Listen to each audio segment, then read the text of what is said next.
ಅನ್ಕೊಂಡ್ರೆ ಇನ್ನೊಂದಾಯ್ತು. ಕೇಕ್ನ ಸ್ಪಾಯ್ಲ್ ಮಾಡಿ ಅಜ್ಜಿಯಿಂದ ನಂದಿನಿನ್ ಬಯಸೋಣ ಅಂತ ಅನ್ಕೊಂಡ್ರೆ ಆ ರಾಕಿ ಬಂದು ಪೂರ್ತಿ ಪ್ಲಾನನ್ನೇ ಹಾಳು ಮಾಡ್ಬಿಟ್ಟ. ಪ್ಲಾನ್ ಹಾಳಾದ್ರೆ ಹೋಯ್ತು, ಪೂರ್ತಿ ಕೆಲ್ಸ ನಾವೇ ಮಾಡೋ ಹಾಗಾಯ್ತಲ್ಲೇ. ಪಾವನಿ ನಮ್ಮನ್ನ ಸಿಕ್ಕಾಕ್ಸಿ ನಮ್ಮಿಂದಾನೇ ಕೇಕ್ ಮಾಡಿಸ್ಬಿಟ್ಲಲ್ಲ. ಎಲ್ಲ ನಿನ್ನಿಂದಲೇ ಅತ್ತೆ. ಸುಮ್ನೆ ಅವಳಿಗೆ ಇಲ್ದೇ ಇರೋದೆಲ್ಲ ಹೇಳಿ ಆ ನಂದಿನಿ ಮೇಲ್ ತಿರುಗ್ ಬೀಳೋ ಹಾಗೆ ಮಾಡ್ದೆ. ಚೆನ್ನಾಗಿದೆ ಕಣೆ, ಹಿಂಗಾಗತ್ತೆ ಅಂತ ನಾನೇನಾದ್ರೂ ಕನ್ಸ್ಕೊಂಡಿದ್ನಾ? ನಿಮ್ಮ ಅಮ್ಮನ ಹತ್ರ ನಿನ್ನ ಮಗಳಿಗೆ ಒಳ್ಳೆ ಹೆಸರು ಬರ್ಲಿ ಅಂತ ಪ್ಲಾನ್ ಮಾಡ್ದೆ. ನಮ್ ಪುಣ್ಯ ಅಮ್ಮಂಗಿದೆಲ್ಲ ಗೊತ್ತಿಲ್ಲ. ಗೊತ್ತಾಗಿದ್ದಿದ್ರೆ ನಮ್ ಮಗಳ ಮುಖಕ್ಕೆ ಯಾಕರ್ ಸುಗ್ದಿರೋಳು. ಸರಿ ಬಿಡೆ, ಆಗಿದ್ದೇನೋ ಆಗೋಯ್ತು. ಬೆಟರ್ ಲಕ್ ನೆಕ್ಸ್ಟ್ ಟೈಮ್ ಅಂತ ಇಂಗ್ಲಿಷಲ್ಲಿ ಏನೋ ಹೇಳ್ತಾರಲ್ಲ.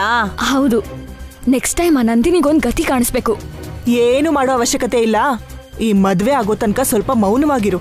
ಇವಾಗ ಮೊದ್ಲೇ ನಮ್ ದಿನ ಚೆನ್ನಾಗಿಲ್ಲ. ಇವಾಗ ಏನೇ ಆಯ್ತು, ಒಂದ್ಸಲ ನಮ್ ಪ್ಲಾನ್ ರಿವರ್ಸ್ ಆಗಿದ್ದಕ್ಕೆ ಪ್ರತಿ ಸಲನೂ ಹೀಗೆ ಆಗತ್ತಾ? ನಂದಿನಿ ಮೇಲೆ ನಾವು ಸೇಡ್ ತೀರ್ಸ್ಕೊಳ್ಳೋದ್ ಬೇಡ್ವಾ? ಖಂಡಿತ ತೀರಿಸ್ಕೋಬೇಕು. ಆ ನಂದಿನಿ ಕತ್ ಹಿಡ್ದು ಮನೆಯಿಂದ ಆಚೆ ಹಾಕ್ಬೇಕು. ಆಗ್ಲೇ ನನಗ್ ಮನಃಶಾಂತಿ. ಬೇಡ ಕಣೆ, ನಂದಿನಿ ಕಡೆ ನಿಮ್ಮಿಬ್ರು ಮಾವಂದ್ರು ಅತ್ತೇರು ಎಲ್ರೂ ಇದ್ದಾರೆ. ಮೇಲಾಗಿ ಅವ್ರಿಗೆ ನಿನ್ ಬಗ್ಗೆ ಎಲ್ಲ ಗೊತ್ತಾಗಿದೆ.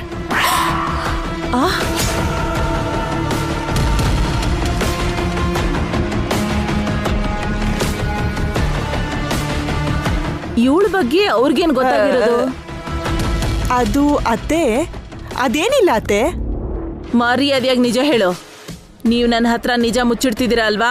ವಸು ಹೆಂಗಾದ್ರೂ ಮಾಡಿ ನಿಶ್ಚಿತಾರ್ಥ ನಿಲ್ಲಿಸ್ತಾಳೆ ಅಂತ ನೀನೇ ನನ್ನ ಹತ್ರ ಹೇಳಿದ್ಯಲ್ಲ. ವಸು ಹೆಂಗ್ ನಿಲ್ಲಿಸ್ತಾಳು ಅಂತ ಇಬ್ರು ಟೆನ್ಷನ್ ಮಾಡ್ಕೊಂಡಿದ್ವಿ ಅಷ್ಟೇ. ಅಷ್ಟೇನಾ?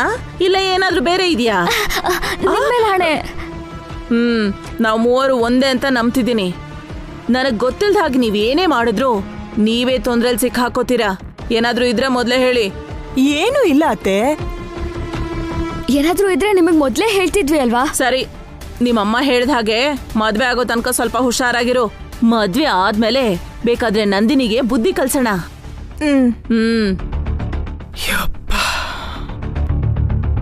ಯಾಕಮ್ಮ ಅವ್ರ ಮುಂದೆ ಬಾಯ್ ಬಿಟ್ಬಿಟ್ಟೆ? ಗೊತ್ತಿಲ್ದೆ ಬಂದ್ಬಿಡ್ತು ಕಣೆ, ಆದ್ರೂ ಕವರ್ ಮಾಡದ್ನಲ್ಲ. ಇನ್ಯಾವತ್ತೂ ಬಾಯ್ ಬಿಡ್ಬೇಡ. ಅಷ್ಟಕ್ಕೂ ಅವ್ರ ಬೆರಳು ತೋರಿಸಿದ್ರೆ ಹಸ್ತ ನುಂಗೋ ಥರ ಇದ್ದಾರೆ. ಹಸ್ತ ಅಲ್ಲ ಕಣೆ, ಮೈಯಲ್ಲಿರೋ ಮೂಳೆಗಳನ್ನು ಲೆಕ್ಕ ಹಾಕ್ತಾಳೆ.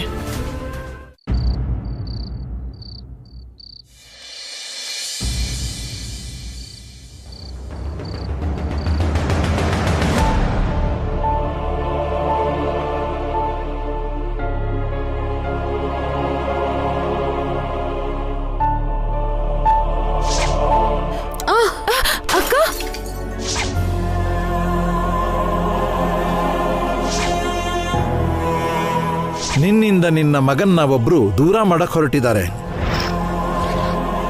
ತುಂಬಾ ಅನಾಹುತಗಳು ಎದುರಾಗ್ತವೆ. ಮುಂದಿನ 6 ತಿಂಗಳು ನಿಮಗೆ ಕಷ್ಟಕಾಲ.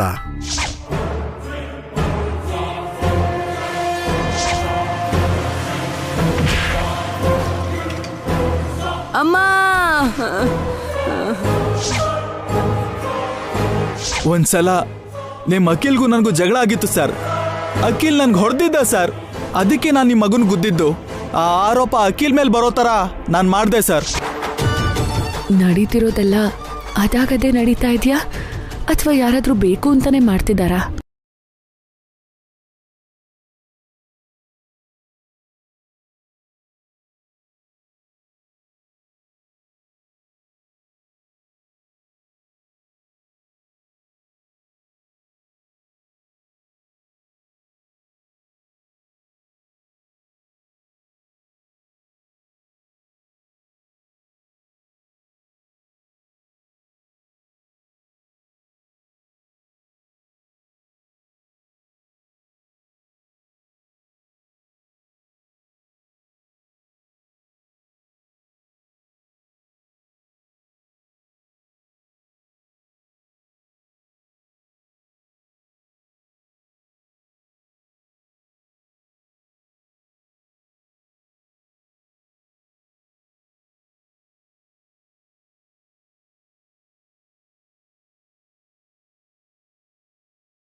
ರಾಕಿ ಪರಿಸ್ಥಿತಿ ಏನಾಗಿರ್ತಿತ್ತು ನೆನೆಸ್ಕೊಂಡ್ರೇನೆ ಮೈಯೆಲ್ಲ ನಡುಗುತ್ತೆ ರೀ. ಹೊಸೋರೆ, ರಾಕಿಗೆ ಏನೂ ಆಗಲ್ಲ ರೀ. ನಾವಿದೀವಲ್ಲ, ರಾಕಿನ ಕಾಪಾಡ್ಕೊಳ್ಳೋಣ. ಇಲ್ಲ ರೀ, ನಮ್ ಶಕ್ತಿ ಸಾಕಾಗಲ್ಲ. ಅವತ್ತು ಗುಡಿಯಲ್ಲಿ ಸ್ವಾಮೀಜಿ ಕೂಡ ರಾಕಿ ನಮ್ಮಿಂದ ದೂರ ಆಗ್ತಾನೆ ಅಂತ ಹೇಳಿದ್ರು. ಅವ್ರು ಹೇಳ್ದಾಗೆ ನಡೀತಿದೆ ಅಂತ ನನಗ್ ಭಯ ಆಗ್ತಿದೆ ರೀ. ಸರಿ, ಒಂದು ಕೆಲಸ ಮಾಡೋಣ. ಈಗಲೇ ನಾನು ನೀವು ಗುಡಿಗೆ ಹೋಗಿ ಆ ಸ್ವಾಮೀಜಿನ ಭೇಟಿ ಮಾಡೋಣ. ಅವ್ರು ಯಾವುದಾದ್ರೂ ಸೊಲ್ಯೂಷನ್ ಕೊಡ್ತಾರೇನೋ ಅಂತ ಕೇಳಿ ನೋಡೋಣ. ಈ ಸಮಸ್ಯೆಗೆ ಸೊಲ್ಯೂಷನ್ ಇರುತ್ತೆ ಅಲ್ವಾ ರೀ? ಪ್ರತಿ ಸಮಸ್ಯೆಗೂ ಖಂಡಿತವಾಗ್ಲೂ ಒಂದು ಸೊಲ್ಯೂಷನ್ ಇದ್ದೇ ಇರುತ್ತೆ. ನೀವು ಧೈರ್ಯವಾಗಿರಿ, ಓಕೆ? ಹಾ ಮಮ್ಮಿ. ಏನಾಯ್ತು ರಾಕಿ? ಏನೂ ಆಗಿಲ್ಲ ಮಮ್ಮಿ, ಸುಮ್ನೆ ಕರ್ದೆ. ಯಾಕೆ ನೀನ್ ಅಷ್ಟೊಂದು ಟೆನ್ಷನ್ ಆಗಿದ್ಯಾ? ನಿನಗೇನಾದರೂ ಆಗೋಗುತ್ತೆ ಅಂತ ನಿಮ್ಮ ಮಮ್ಮಿ ಭಯ ಪಡ್ತಾ ಇದ್ದಾರೆ ಕಣೋ. ಡ್ಯಾಡಿ ಮತ್ತೆ ನೀನಿರ್ಬೇಕಾದ್ರೆ ನನ್ಗೇನಾಗುತ್ತೆ ಮಮ್ಮಿ? ಆದ್ರೆ ನೀನು ಹುಷಾರಾಗಿರ್ಬೇಕು ರಾಕಿ. ಸ್ವಲ್ಪ ದಿನ ಆಚೆ ಕಡೆ ಎಲ್ಲೂ ಹೋಗ್ಬೇಡ. ಸ್ಕೂಲ್ಗೂ ಹೋಗ್ಬಾರ್ದಾ? ಸ್ಕೂಲ್ ಓಪನ್ ಆಗಕ್ಕೆ ಇನ್ನೂ ತುಂಬಾ ದಿನ ಟೈಮ್ ಇದೆಯಲ್ಲ ರಾಕಿ. ಅಲ್ಲಿ ತನಕ ನೀನ್ ತುಂಬಾ ಹುಷಾರಾಗಿರ್ಬೇಕು. ಯಾಕೆ ಮಮ್ಮಿ ಅಷ್ಟೊಂದು ಹೆದರ್ತಿದ್ಯಾ? ನಿನಗೆ ಗೊತ್ತಿಲ್ಲ ರಾಕಿ, ನಮ್ ಕಣ್ಣಿಗೆ ಕಾಣಿಸ್ದೇ ಇರೋ ಶತ್ರುಗಳಿರ್ತಾರೆ. ತೊಂದರೆ ಆಗುತ್ತೆ. ಅದರಿಂದ ನಮ್ಮನ್ನ ನಾವೇ ಕಾಪಾಡ್ಕೋಬೇಕು. ಹೊಸೋರೆ, ನೀ ಸುಮ್ಮನೆ ರಾಕಿನ ಹೆದರ್ಸಕ್ ಹೋಗ್ಬೇಡಿ. ರಾಕಿ ತುಂಬಾ ಧೈರ್ಯವಂತ. ನನಗಿರೋಷ್ಟು ಧೈರ್ಯ ಮಮ್ಮಿಗೂ ಇಲ್ಲ ಡ್ಯಾಡಿ. ಬರ್ತಾ ಬರ್ತಾ ಮಮ್ಮಿ ಓವರ್ ಎಮೋಷನಲ್ ಆಗ್ತಿದ್ದಾರೆ. ಕೇಳಿಸ್ಕೊಂಡ್ರ ಹೊಸೋರೆ? ಇನ್ಮುಂದೆ ನೀವು ಅತಿಯಾಗಿ ಭಯ ಪಡೋದನ್ನ ನಿಲ್ಲಿಸಿ ಧೈರ್ಯವಾಗಿರಿ. ಏನೋ ರೀ, ನನ್ನ ಭಯ ನಂದು. ರಾಕಿ, ನೀನಂತೂ ಹುಷಾರಾಗಿರು. ಯಾರಿಗೂ ಹೇಳ್ದೆ ಎಲ್ಲಿಗೂ ಹೋಗ್ಬೇಡ. ಅದರಲ್ಲೂ ಹೊರಗಡೆ ಹೋಗ್ಲೇಬೇಡ. ಸರಿ ಮಮ್ಮಿ. ಹಸುವಾಗ್ತಿದೆ, ಟಿಫನ್ ಮಾಡೋಣವಾ? ಎಲ್ರೂ ವೇಟ್ ಮಾಡ್ತಿದ್ದಾರೆ.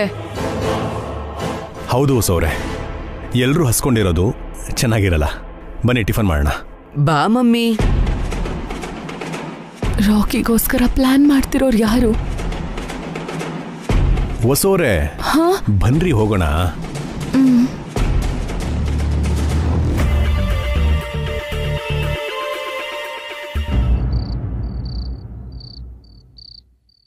ಏನ್ ಲಾಯರ್ ಸರ್ ನೀವ್ ಹೇಳ್ತಿರೋದು? ಹೌದು ಮೇಡಮ್, ನಿಮ್ಮ ಹಸ್ಬೆಂಡ್ ಆಸ್ತಿನ ನೀವು ಹ್ಯಾಂಡ್ ಓವರ್ ಮಾಡ್ಕೊಳ್ಳೋಕ್ಕೆ ನಿಮಗೆ 48 ಅವರ್ಸ್ ಟೈಮ್ ಮಾತ್ರನೇ ಇರೋದು. ಆ ವಿಷಯ ಇವಾಗ ಹೇಳ್ತಿದ್ದೀರಲ್ಲ ನೀವು. ಇನ್ನೂ 1 ಮಂತ್ ಟೈಮ್ ಇದೆ ಅಂತ ಅಂದಿದ್ರಿ. ಸಾರಿ ಮೇಡಮ್, ನಿಮ್ಮ ಹಸ್ಬೆಂಡ್ ಬರೆದಿರೋ ವಿಲ್ನ ನಾನು ಸರಿಯಾಗಿ ಚೆಕ್ ಮಾಡಿರಲಿಲ್ಲ. ಜುಲೈ 10th ಟೈಮ್ ಇದೆ ಅಂತ ಅನ್ಕೊಂಡಿದ್ದೆ, ಆದರೆ ಜೂನ್ 10th ಮಾತ್ರ ಟೈಮ್ ಇರೋದು. ಇವತ್ತು ಜೂನ್ 8 ಅಂದ್ರೆ ಇನ್ನು 2 ಡೇಸ್ ಮಾತ್ರ ಟೈಮ್ ಇರೋದು. ಹೌದು ಮೇಡಮ್, ಅವತ್ತೊಳಗೆ ನೀವು ವಸುಂಧರಾ ದೇವಿಯಿಂದ ಸೈನ್ ಮಾಡಿಸ್ಕೊಂಡು ರಿಜಿಸ್ಟ್ರೇಷನ್ ಮಾಡಿಸ್ಕೊಳ್ಳದೆ ಇದ್ರೆ ಕಾನೂನಿನ ಪ್ರಕಾರ ನೀವು ಆಸ್ತಿ ಮೇಲೆ ಹಕ್ಕು ಕಳ್ಕೊತೀರಾ. ಆಮೇಲೆ ನೀವು ಯಾವ ಕೋರ್ಟಿಗೆ ಹೋದ್ರೂ ಉಪಯೋಗ ಇಲ್ಲ. ಸಂಪೂರ್ಣ ಆಸ್ತಿ ಆ ವಸುಂಧರಾ ದೇವಿಗೆ ಹೋಗುತ್ತೆ. ಹಾಗಾಗಕ್ ಸಾಧ್ಯ ಇಲ್ಲ. ಆಸ್ತಿ ಪೂರ್ತಿ ನನಗೆ ಸಿಗ್ಬೇಕು. ಹಾಗಾದ್ರೆ ಆದಷ್ಟು ಬೇಗ ಆ ವಸುಂಧರಾ ದೇವಿ ಹತ್ರ ಸೈನ್ ಹಾಕಿಸ್ಕೊಳ್ಳಿ. ತಕ್ಷಣ ರಿಜಿಸ್ಟ್ರೇಷನ್ ಮಾಡಿಸೋಣ. ಮೊನ್ನೆನೆ ಅವಳು ಸೈನ್ ಹಾಕಿದ್ಲು, ಎಲ್ಲ ಮುಗ್ದೋಯ್ತು ಅಂತ ಅನ್ಕೊಂಡೆ. ಆದ್ರೆ ಆ ರಾಕಿ ಎಲ್ಲ ಹಾಳು ಮಾಡ್ಬಿಟ್ಟ.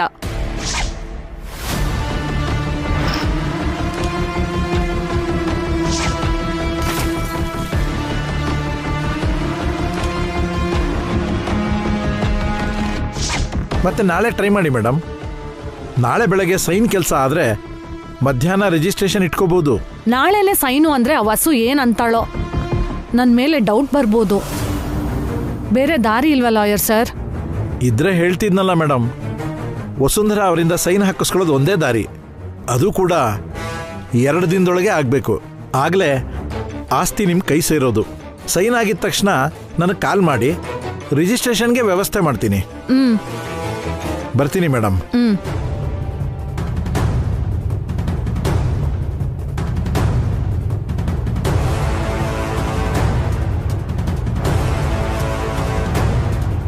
ಏನಾಯ್ತು ಮ್ಯಾಮ್? ಟೆನ್ಷನ್ ಅಲ್ಲಿದ್ದೀರಾ? 48 ಅವರ್ಸ್, ಜಸ್ಟ್ 48 ಅವರ್ಸ್ ಓನ್ಲಿ. ಈ 48 ಅವರ್ಸ್ ಏನು ಮ್ಯಾಮ್? ನಾನು ಗೆಲ್ಲೋದಿಕ್ಕೆ ಇಲ್ಲ ನಾನು ಸೋಲೋದಕ್ಕೆ ನನಗಿರೋ ಟೈಮ್ ಅದು. ಗೆಲುವು ಸೋಲ ಯಾರ ಜೊತೆ ಮ್ಯಾಮ್? ನನ್ನ ಹಸ್ಬೆಂಡ್ ಬರ್ದಿರೋ ವಿಲ್ ಜೊತೆ. ಈ 2 ಡೇಸಲ್ಲಿ ನಾನು ರಿಚ್ ಆಗಿ ಬದುಕಬೇಕಾ ಇಲ್ಲ ಭಿಕ್ಷೆ ಬೇಡಬೇಕಾ ಅನ್ನೋದು ಡಿಸೈಡ್ ಆಗೋಗುತ್ತೆ. ನೀವ್ ಏನ್ ಹೇಳ್ತಿದ್ದೀರೋ ನನಗೆ ಅರ್ಥ ಆಗ್ತಿಲ್ಲ ಮ್ಯಾಮ್. ಇವಾಗ ತಾನೇ ಲಾಯರ್ ಅವರು ಬಂದು ಹೋದ್ರು. 48 ಅವರ್ಸ್ ಒಳಗೆ ವಸುವಿಂದ ಸೈನ್ ಹಾಕ್ಸ್ಕೊಂಡು ರಿಜಿಸ್ಟ್ರೇಷನ್ ಮಾಡ್ಕೊಳ್ದೆ ಹೋದ್ರೆ ನನಗೆ ಆಸ್ತಿ ಸಿಗಲ್ಲ ಅಂದ್ರು. ಇದೇನಿದು, ಇನ್ನು 1 ಮಂತ್ ಟೈಮ್ ಇದೆ ಅಂತ ಅವತ್ತೇ ಹೇಳಿದ್ರಲ್ಲ. ಹಾಗ ಅನ್ಕೊಂಡೆ ನಾನು ಕೂಡ ಧೈರ್ಯವಾಗಿದ್ದೆ. ಆದ್ರೆ ಆ ಲಾಯರ್ಗೆ ಗೊತ್ತಿರ್ಲಿಲ್ವಂತೆ. ಸಾವಿನ ಸುದ್ದಿನ ಆರಾಮಾಗಿ ಹೇಳ್ಬಿಟ್ಟು ಹೋದ. ಈ 2 ಡೇಸಲ್ಲಿ ಏನ್ ಮಾಡಕ್ಕಾಗುತ್ತೆ ಮ್ಯಾಮ್? ಏನಾದ್ರೂ ಮಾಡ್ಬೇಕು ಹಾರಿಕಾ. ಹೇಗಾದ್ರೂ ಆಸ್ತಿನ ನಾನು ಸ್ವಂತ ಮಾಡ್ಕೋಬೇಕು. ನನಗೆ ಭಿಕ್ಷೆ ಬೇಡೋದಿಷ್ಟ ಇಲ್ಲ. ಆ ಆಸ್ತಿ ಮೇಲೆ ನಾನ್ ಕೂಡ ಆಸೆ ಇಟ್ಕೊಂಡಿದ್ದೀನಿ ಮ್ಯಾಮ್. ಈಗ ಯಾಕೆ ಬಾಂಬ್ ಸಿಡ್ಸಿದ್ರು? ಟೆನ್ಷನ್ ಮಾಡ್ಕೋಬೇಡ, ನಮ್ಗಿನ್ನೂ 48 ಅವರ್ಸ್ ಟೈಮ್ ಇದೆ. ಇಷ್ಟು ಕಮ್ಮಿ ಟೈಮಲ್ಲಿ ನಾವೇನ್ ಮಾಡಕ್ಕಾಗುತ್ತೆ ಮ್ಯಾಮ್? ನನ್ನ ಹತ್ರ ಒಂದು ಪ್ಲಾನ್ ಇದೆ. ಏನು ಮ್ಯಾಮ್? ಇನ್ನು ಅನುಕಂಪ, ಪ್ರೀತಿ, ಅಭಿಮಾನ ಎಲ್ಲ ಬೇಡ. ಡೈರೆಕ್ಟ್ ಆಗಿ ಅಟ್ಯಾಕ್ ಮಾಡೋಣ. ಡೈರೆಕ್ಟ್ ಆಗಿ ಅಟ್ಯಾಕ್ ಅಂದ್ರೆ ಏನ್ ಮಾಡೋದು ಮ್ಯಾಮ್? ರಾಕಿನ ಎತ್ತಾಕೊಂಡ್ ಬರೋಣ. ಅವನ್ನ ಹೋಲ್ಡ್ ಮಾಡಿದ್ರೆ ವಸು ನಮ್ ದಾರಿಗೆ ಬರ್ತಾಳೆ. ನಾವ್ ಹೇಳ್ದಂಗ್ ಮಾಡ್ತಾಳೆ. ಅದು ಡೇಂಜರ್ ಮ್ಯಾಮ್. ರಾಕಿ ಸಾಮಾನ್ಯದವನಲ್ಲ, ನಮಗ್ ಖಂಡಿತ ಸಿಗಲ್ಲ. ಅವನಿಗಿಂತ ವಸು ಅಕ್ಕನ್ನ ಲಾಕ್ ಮಾಡೋದು ಬೆಟರ್. ವಸುನ ಒಂಟಿಯಾಗಿ ಟಾರ್ಗೆಟ್ ಮಾಡಿದ್ರೆ ನಮ್ಮ ಮಾತು ಕೇಳಲ್ಲ. ವಸು ಜೀವ ರಾಕಿಲಿದೆ. ಅದಕ್ಕೆ ಅವನ್ನ ನಾವು ಬಂಧಿಸ್ಬೇಕು. ಅವನಿಗೋಸ್ಕರ ವಸು ಏನ್ ಬೇಕಾದ್ರೂ ಮಾಡ್ತಾಳೆ.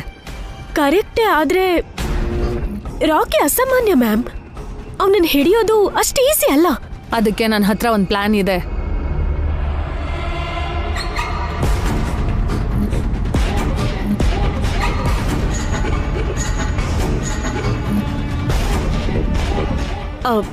ವರ್ಕೌಟ್ ಆಗುತ್ತಾ ಮ್ಯಾಮ್? ಖಂಡಿತ ಆಗತ್ತೆ. ನಾಳೆ ಬೆಳಗ್ಗೆನೆ ಈ ಕೆಲಸ ಮಾಡ್ತೀವಿ. Get ready. Okay ma'am.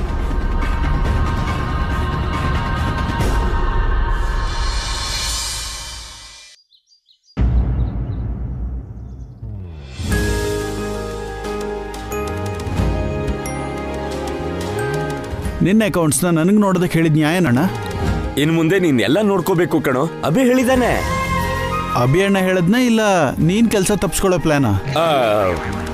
ಯಾವ್ದೋ ಒಂದ್ ಬಿಡೋ, ಕೆಲ್ಸ ಕಲಿತಿದ್ಯಾ ತಾನೆ? ಕಾಫಿ ತಗೊಳ್ಳಿ ಭಾವ. Thank you Nandini.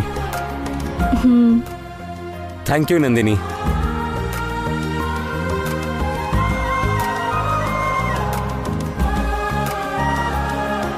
ನಿಮ್ಮ ಅಕ್ಕ ಎಲ್ಲಿ ನಂದಿನಿ? ಪಾವನಿ ಅಕ್ಕ, ವಸು ಅಕ್ಕ, ಅಭಿಭಾವ ಬೆಳಗ್ಗೆನೆ ಗುಡಿಗೆ ಹೋಗಿದ್ದಾರೆ. ಯಾರೋ ಸ್ವಾಮೀಜಿನ ಭೇಟಿ ಮಾಡಕ್ ಹೋಗಿದ್ದಾರೆ. ಅಮ್ಮ, ಸುಮಂಗಲಿ ಅತ್ತೆ, ದಮಯಂತಿ ಅಕ್ಕ, ಶಿವಾನಿ ಕೂಡ ಕಾಣಿಸ್ತಿಲ್ಲ. ಅವರು ಶಾಪಿಂಗ್ ಹೋಗಿದ್ದಾರೆ ಭಾವ. ಬೆಳಗ್ಗೆನಾ? ಇವತ್ತೇನಾದ್ರೂ ಸೂರ್ಯ ಪಶ್ಚಿಮದ ಕಡೆ ಹುಟ್ಟಿದಾನ? ನನ್ಗ್ಯಾಕೋ ಹಾಗೆ ಅನಿಸ್ತಾ ಇದೆ. ರಾಕಿ, ಹಾಲ್ ಬಿಸಿ ಮಾಡ್ಕೊಡ್ಲಾ? ಬೇಡ ಚಿಕ್ಕಮ್ಮ. ಚಿಕ್ಕಪ್ಪ, ಅರ್ಜೆಂಟಾಗಿ ನಾವು ಹೊರಗಡೆ ಹೋಗ್ಬೇಕು. ಅಷ್ಟು ಅರ್ಜೆಂಟ್ ಏನ್ ರಾಕಿ? ಸ್ಟೇಷನರಿ ಶಾಪ್ಗೆ ಚಿಕ್ಕಪ್ಪ. 4 ಡೇಸಲ್ಲಿ ಸ್ಕೂಲ್ ಓಪನ್ ಆಗುತ್ತಲ್ವಾ? ಸ್ವಲ್ಪ ಹೊತ್ತಾದ್ಮೇಲೆ ಹೋಗೋಣ ಬಿಡು. ಹೋಗ್ಬಾರೋ, ಮನೇಲಿದ್ದು ಯಾವ ಕೆಲಸ ಮಾಡ್ಬೇಕು ನೀನು? ಅಕೌಂಟ್ಸ್ ನೋಡು ಅಂದೆ ತಾನೆ? ಸರಿ ಬಿಡಪ್ಪ, ನಾನ್ ನೋಡ್ಕೋತೀನಿ. ನೀನ್ ರಾಕಿ ಜೊತೆ ಹೋಗು. ಬೇಗ ಬಾ ಚಿಕ್ಕಪ್ಪ. ಬರ್ತೀನಿ ರಾಕಿ. ನಂದಿನಿ, ಕಾರ್ ಕೀ ತಗೊಂಡ್ ಬಾ. ಸರಿ ಭಾವ.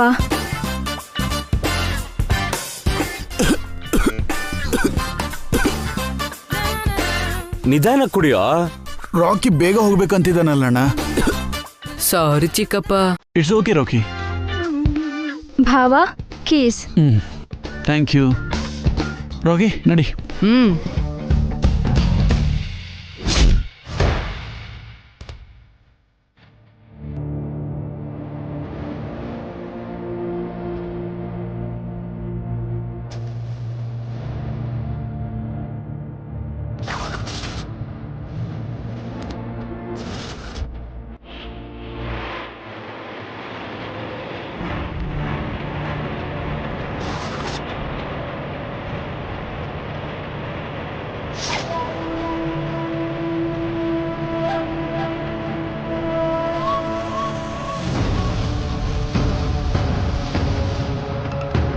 ಹಲೋ, ಎಲ್ಲಿದ್ದೀರಾ?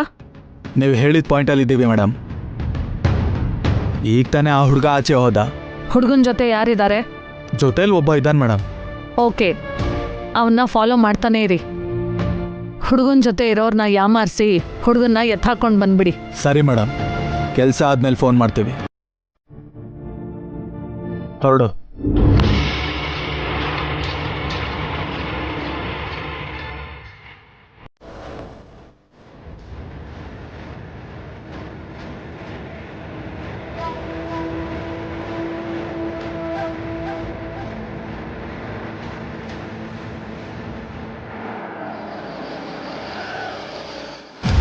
ರಾಕಿ, ರಾಕಿ,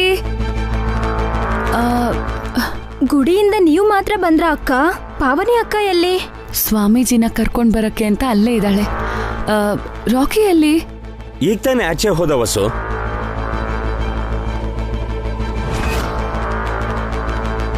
ರಾಕಿ ಹೊರಗೋದ್ನಾ?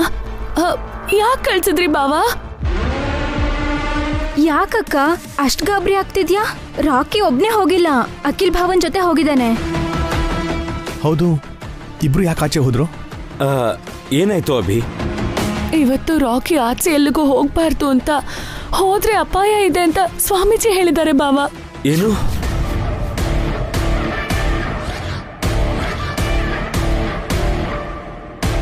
ಏನಕ್ಕ, ರಾಕಿ ಆಚೆ ಹೋದ್ರೆ ಅಪಾಯನಾ? ಸ್ವಾಮೀಜಿ ಮನೆಗ್ ಬಂದು ದೋಷ ನಿವಾರಣೆ ಪೂಜೆ ಮಾಡ್ತೀನಿ ಅಂದ್ರು. ಅಲ್ಲಿವರೆಗೂ ರಾಕಿನ ಆಚೆ ಎಲ್ಲೂ ಕಳಿಸ್ಬೇಡಿ ಅಂದ್ರು. ರಾಕಿಗೇನು ಆಗಲ್ಲಮ್ಮ, ಜೊತೆಗೆ ಅಖಿಲ್ ಇದಾನಲ್ಲ.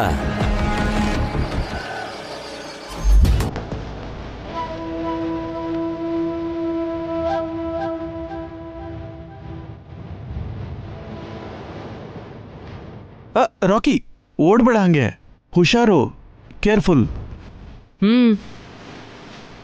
ಸ್ಟೇಷನರಿ ಶಾಪು ಆ ಕಡೆ ಇದೆ ಚಿಕ್ಕಪ್ಪ. ನಾನು ಹೋಗಿ ನನಗೆ ಬೇಕಾಗಿರೋದೆಲ್ಲ ತಗೋತೀನಿ. ಹುಷಾರು.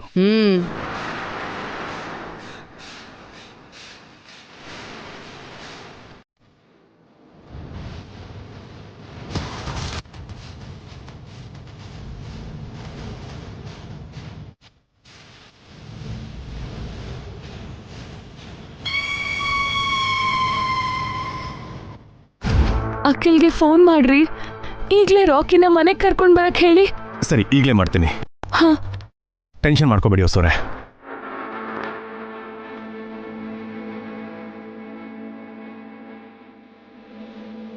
ಏನಾಯ್ತು ರೀ? ಎಂಗೇಜ್ ಬರ್ತಾ ಇದೀರಿ. ಮತ್ತೆ ಮಾಡ್ರಿ.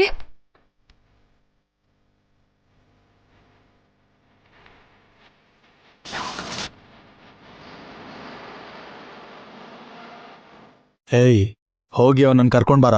ಸರಿ ಅಣ್ಣ.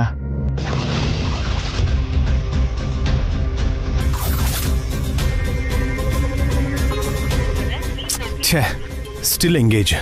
ಅಯ್ಯೋ, ಅಖಿಲ್ ಈ ಟೈಮಲ್ಲಿ ಯಾರ ಜೊತೆ ಮಾತಾಡ್ತಿದ್ದಾನೆ ರೀ? ಮತ್ತೆ ಮಾಡ್ರಿ. ಮಾಡ್ತೀನಿ ರೀ, ಪ್ಲೀಸ್ ನೀವು ರಿಲ್ಯಾಕ್ಸ್ ಆಗಿರಿ.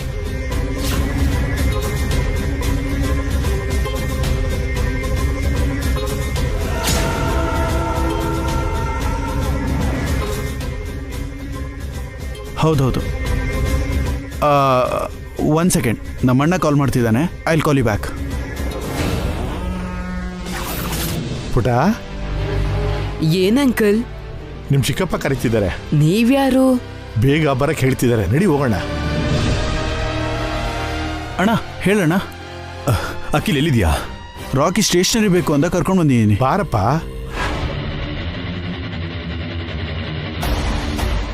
ರಾಕಿ ಎಲ್ಲಿದ್ದಾನೆ ಅಖಿಲ್?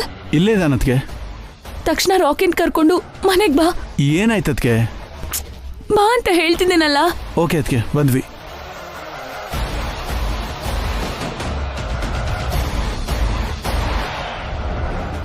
ಹತ್ತೋ ಹತ್ತೋ, ಕಾರ್ ಹತ್ತೋ, ಹತ್ತು ಕಾರ್, ಹತ್ತೋ ಹತ್ತೋ, ಹೊರಡು ಹೊರಡು ಹೊರಡು, ನಡಿ ಬೇಗ. ಚಿಕ್ಕಪ್ಪ